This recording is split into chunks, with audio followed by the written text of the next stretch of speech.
bringing you the latest news from Monterey Athletics. This is the Plainsmen Fan Zone podcast from 100.7 The Score. Welcome in again to the High School Fan Zone on Monday night. As I mentioned before the break, we're going to close out with two very special guests, because I do like the other guy a lot too. We have Monterey coach Jill Schneider on. I'm going to still call you Monterey coach. I still for the am rest for of a the while school longer. Who let me know and let some folks know last night, and the news came out today. This officially was her final year in charge of the Lady Plainsmen. And I'll say it again. I've written it. I'll say it again. What a way to go out with the state championship. The pictures I have of you, how happy you were that day in San Antonio, make my heart feel good, because you're riding out on the highest of highs after 27 years, 39 coaching. And I went back and watched the video and listened to it. You mentioned that long as a teacher too, which is cool, because as you mentioned, that's just as important to you as the coaching part. Yeah, it really is. And, I've had 39 years in high school coaching, and then I was an assistant for 5 years at Texas. So it's been 44 years. That's a long time. I'm just like 46. You look like you go another 40. Well, let me introduce the other guy down there who's probably been doing radio for at least that long. Since '84. David Thetford, the voice of LISD Sports. Boy, he's been the voice of a lot of things, co-host of Thetford and Ashby. Yeah. There's not enough stuff up here, though, for you. You probably feel a little awkward. Ashby brings all that There we stuff. go. And I wanted to invite David in because I have a guess here that you have probably called or seen more Jill Schneider coach games than anybody. Well, I have called them. I haven't seen more. Jim Brown gets that. We're going to talk about Jim in a minute. I don't even know how many he's seen. All of them. All of them. Very many. But it's been an honor to be able to do that, I can tell you. We've had a lot of fun through the years, and, of course, Jill's just built a tremendous program at Monterey, and it's been fun to watch. And what year did you actually start? What was the fall of the first year? 98. 98. Yep. See, that I would have guessed it was like 68 or something. I can't keep up with anything. It was 98. Yeah. I hope I still look as young as she does when I get to be a few years older. You mentioned Jim Brown, and Jill and I talked about this earlier. One of my favorite memories of this whole run, I think you were sitting right there too, David, was after the state semifinal game at Hardin-Simmons. Mm-hmm. He kind of wandered over, just kind of nonchalantly, and walked up to Jill, and without anybody telling anything, Jill said, "Jim, here, let's take a picture with the trophy." Yeah, I remember. And you could see how much it meant to Jim. Yeah. And that's just Jill. That's who Jill is. And ever since I've known her since 98, that's Jill in a nutshell. Did you get your picture with the trophy? No, I did not. I didn't either. But I'm also not Guess Jim we know Brown. where we stand. And Jill, I asked you that earlier, but what did that mean to you to have Jim there? Because he has literally, I don't know that I've ever been to at least a Monterey basketball game that he's not there. Yeah. Well, he loves Monterey basketball, and he loves Monterey and extended to basketball. And he was at the 1981 state championship game, and he was asking me if I was at it, but I was a few years behind that because I was still at University of Texas at that time, because he was thinking we might be the only two people in the gym that were at the both state championship games. But he's such a loyal fan, faithful fan, he really loves our team and is very invested in us. So I knew it would matter to him. He took another picture with the trophy and with me at the banquet. We invited him to come to that too. But we just want him to know that we value his support. And I told Jill this: if I ever have anything just a little bit factually wrong in anything I've written, he lets me know, and I appreciate that, because I have no qualms about letting somebody correct me. So yeah, well, that's a good thing. Reason, yes, another reason I wanted David on here is, Jill, what did it mean to you to have David, and you've been friends with Randy Dean for years too, to have them there to call your game for that last game? Because you guys know that my father, the late Tom Hall, was my father-in-law, and he talked about how cool it was for him to be at the state championship games he called because of his friendship with Danny Wren, the also late Danny Wren. What did it mean to you to have this young broadcaster here. No, I mean, it meant a lot to me personally, just because David and I are good friends. We go way back, and we like to give each other a hard time and jabber back and forth. But he's great at his job too, yes, and he is. I'm always happy to have him, not just there as a friend, but his knowledge and his just presentation of the game to our fans, I think, is very important, because they feel like we're there, and I think that he does that no matter who he's calling for.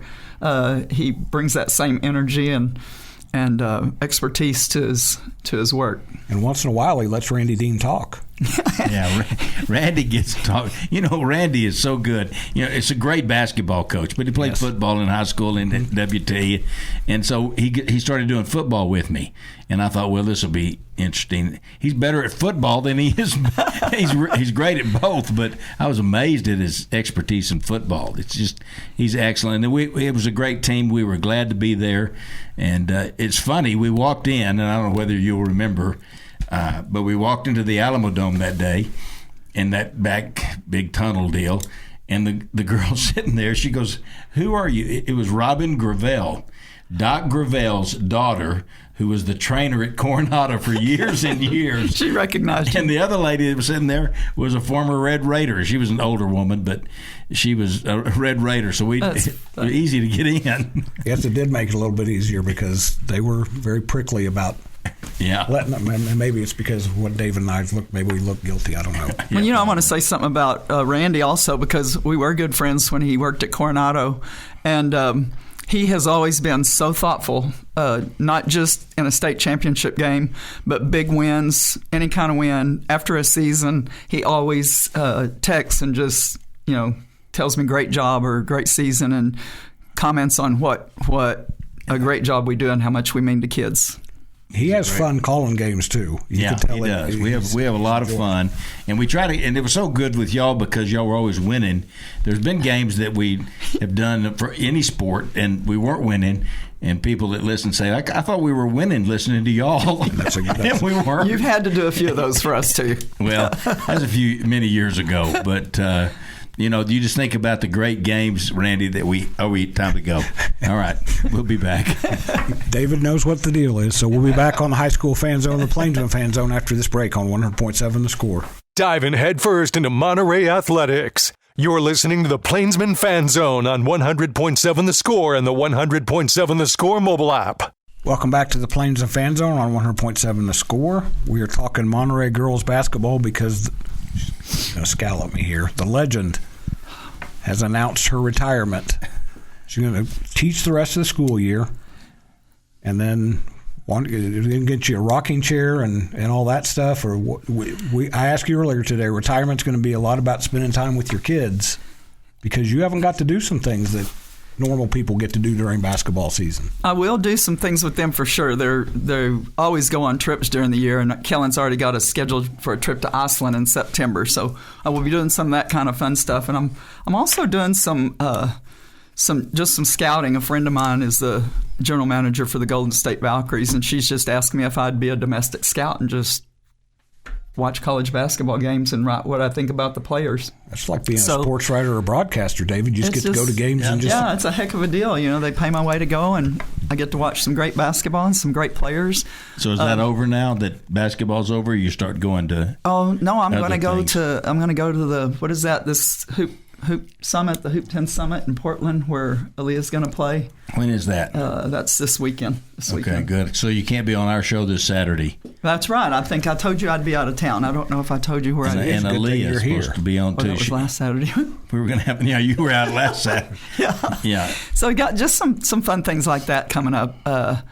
And so I feel like I'll be around the game, just in a different capacity for the foreseeable future. Where's your family? Haley has moved back. She was in Santa Barbara for a while, and so I would go out there every one of my birthdays. But now she lives in Austin, so we've gotten where we take trips elsewhere, because Kellen's in Dallas and Haley's in Austin, and Ryan's splitting time, my son, between Dallas and Montana. He was in Kalispell for a while, which was a beautiful place to visit too, but I think he's moving to Grand Falls. Kalispell is in the northwest corner of Montana, pretty close to the Idaho border. It's right by Glacier National Park, actually. It's a great place. Is Kellen still mean? She's still ornery. Ornery is a better word. She was always ornery. She's always ornery. She's a little bit of the And chip Haley off the was old so block. nice. Oh, Haley's so sweet. Yeah. What happened? Haley's got a little ornery in her too, but she manages it better than Kellen does. We used to play LGB, and Kellen was on the team. My daughter Rachel was playing, and of course, they were scared to death of her because she was big and tall and mean. Or ornery. Yeah, ornery. So you guys were talking about this between breaks. This was a question I was going to throw out for both of you. We'll call your last game your best memory. That's your favorite game of all time, or one of maybe there were others, but for both of you, since you have seen so many, David, can we agree that the 5 overtime game against Amarillo is probably number 2? I think I would put them in completely separate categories because the state championship game was my most exhilarating experience in terms of what it meant and the magnitude of the game and winning a state championship. Like, there's nothing that can replace that feeling. But the Amarillo High game was a better game. Oh, yes. A lot better game in terms of the 5 overtimes and just nip and tuck, and how many of the overtimes were shots hit or missed at the buzzer. It's phenomenal. And then just having players foul out and having players of ours come on off the bench and do a great job for another overtime and a half. So yeah, it was absolutely the best game in terms of just everything about it that I've ever been a part of. The atmosphere, it was just phenomenal, and two great teams going at each other, and two great coaches going at each other. Jeff Williams does a great job up at Amarillo, and he and Jill have had some knockdown, drag-out games, and they're always fun to do and fun to watch because y'all have great players and great coaches. The whole package is there. 5 overtimes, Coach. I mean, I know it was great, and even Jeff, they Amarillo High fans, on social media the next day were saying it's one of the best games they've ever seen. And Jeff and I go way back. He was in the same district I was in when I was at Borger. He was at Dumas, and contrary to what Pete said on Facebook this morning, I did not coach in Dumas. I coached in Monterey. At Borger. But Jeff and I played. I said her hometown was Borger at first, and she Jim Browned me. She let me know. Yeah, the Phillips Blackhawks would not approve. John Hill were up there at Phillips would together. Not approve of saying my hometown was Borger. Let me read you this text. We were, in every sport. Did y'all win state? We won state in girls basketball, and I'm not sure about. We had great football teams. Who was the MVP of that game? 35 points in the state championship. What year was that? 1976. 1976. We went in 75, and we lost. We lost by 1. They hit a shot right at the end of the game, and so. So 2-time state champion as a player. We didn't win as a coach. Yes, once as a player, one as a player, and one as a coach. Coming up on the break, I want to read you this text from Jeff Williams. I've coached more games in my career against Jill than anybody else. My first year in Dumas was 97-98 when she was at Borger, and we've played every year, but maybe a couple. She's someone I respect as a competitor and consider a close friend. We're coming up on the break. I'll finish it because it's a pretty long text. This is the Plainsmen Fan Zone on 1.7 The Score. I'm Randy Rosetta. It's David Thetford and legendary Jill Schneider between us.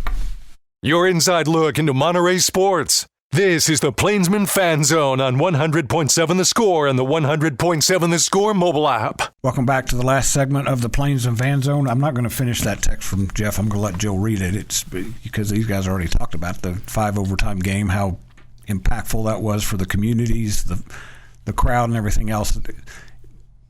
The fact is, with all respect, and Kyle Lovern, I don't think listened to. If you guys don't go 5 overtimes, I don't know that you don't win state that year. Your girls were a little bit emotionally spent by the time you played Lubbock Cooper in the regional tournament. And that was a great – you were talking about the games with Shirley, Lilly, and Coronado. For about 3 or 4 years there, the games with Lubbock Cooper were as good as it got in West Texas basketball. Yeah, and they were always great games. As much due to the nature of the rivalry as to the level of both teams in terms of their skill. But, I felt like we responded pretty well to the Amarillo High 5 overtime games because we played absolutely tremendous against one of the Friscos, wasn't it? Well, no, it was Timberview. Timberview, yes. Yeah, and they had an excellent team, and we played great. We are down by like 20-something 18 to 20 points, and then I feel like we ran out of gas. Yeah. because we played so hard, and they came, if you remember that game, they came roaring back on us at the end. Then Heaven broke her nose in that game, and so we were trying to figure that out because she couldn't go back in with a broken nose. And I felt like you could just see us just running out of gas because we just stormed on them. And then latter fourth quarter, we were lucky to get away. I don't remember how much we won by, 7 or 8 maybe. And then Ari got hurt with 25 seconds left in that game and couldn't play the next day. So I really don't feel like the Amarillo High game took that much out of us. I think we were on a high from that game and played very well against Timberview. And we had a really good team that year. I feel like that was a team that could have, would have, should have advanced and didn't. So Ari getting hurt. Where Cooper hurt you that game was going to the basket. That little North kid or whatever her name was. My gosh. Yeah, Peyton North played very well against us. And if Ari would have been in there, that would have been stopped. And they just played. They played well. Played really good. And you couldn't take anything away from how well they played. I just know that poor Heaven Ari couldn't play that day, and so it changed our whole rotation, and Heaven had to play more minutes, and Heaven couldn't breathe because she had a broken nose, and she didn't even have a basketball mask. The best thing they could find on such short notice was a wrestling mask for a broken nose.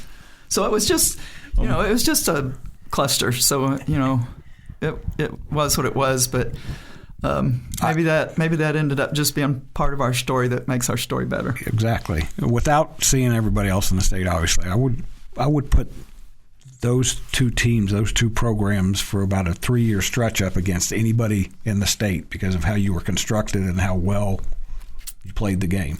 Yeah, it was a lot of fun. I love those kind of games. I love those kind of rivalries. I love that kind of intensity and crowd involvement. Even the hostility from some of the crowd is kind of fun in terms of this, if it's controlled hostility. When I hear that, I just think they're yelling at David instead of that's what they're yelling about. And a lot of people don't know this, but that state championship game that year between Lubbock Cooper and whoever the other team was that won it. Yeah, Frisco Liberty. And y'all had already beaten them earlier in the year bad. We beat them by 50, but by 50. They did not have their big player. They didn't have Abi in that game. But she's not worth 50 points. I think Aaliyah hit some kind of half-court shot in that game. We just played great, and they didn't have all their weapons. Yeah. Well, we didn't have to tell people that. They won state, and we beat them 50. I know. That sounds worse. David brought this up, and you didn't win the state championship by 50, but you won fairly comfortable. And we talked about this on the radio that next week. To me, the two games leading up to that were good games. That's what winning a state championship is. The game against Argyle and the game against Frisco Memorial. Yes. Yeah, Memorial. Yeah, they were just really intense games against very good teams, and I'm just thankful that just the whole way it played out, it's just, I don't know, I just think it was just miraculous for us because Chloe Cerna and Jasmine Holloway and Zanai Wilkerson score 6 points each to contribute 18 points to the first half of that game, and we're up by 15 at the half. It was amazing. And then Zanai gets hurt and can't play, finish that game out, and they come storming back, and that was a close game too. Maybe we won by 3 because they hit the buzzer at the they hit the basket at the buzzer that was just and that was a good game. But the game to me was Argyle. Argyle was a great game too. They have a great team, and they're long and lengthy, and it was a tremendous game. And I love what their coach, I can't remember his name now, Westmoreland or something like that. Anyway, he said after the game, he goes, "We were ready for your offense, but we weren't ready for your defense." Yeah. That says a lot about your coaching. No, I think our defense was underestimated by everybody all year, by opposing teams, even ourselves. We finally bought in and made it happen for ourselves. And he also commented on our defense to me after the game, which made me happy and proud for our team. Yeah. Well, and that was the last game that Jill's going to coach at Monterey, the state championship, because she is retiring after this season. That has been the Plainsman Fan Zone on 100.7 The Score. You'll have to listen to more when David has her on some Saturday soon. Someday. This is Randy Rosetta. This has been the High School Fan Zone, wrapping up with the Plainsman Fan Zone on 100.7 The Score.